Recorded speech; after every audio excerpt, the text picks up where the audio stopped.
Hindi niya nagbago ng buhay ko. Sabi niya, sa Tagalog, kasi taga-Montalban ako eh, kaya yung binabasa ko ibang Tagalog.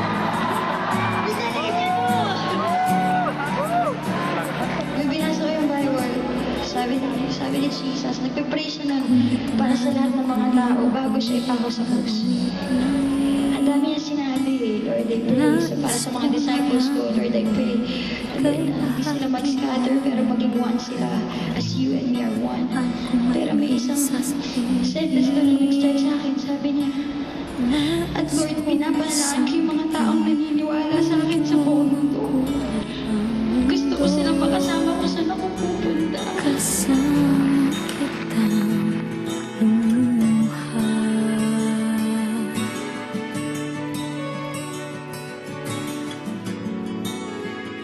Dahil sa'yo ako'y may pag-asa.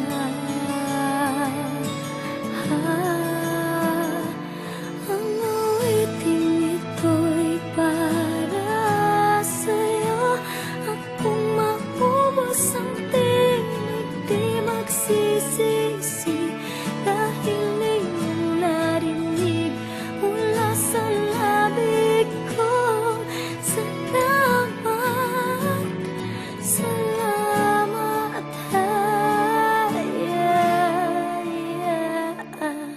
sana iyong marinig tibok ng damdamin. Ikaw ay mahalaga sa akin. Ang awitin ko'y iyong dinggin.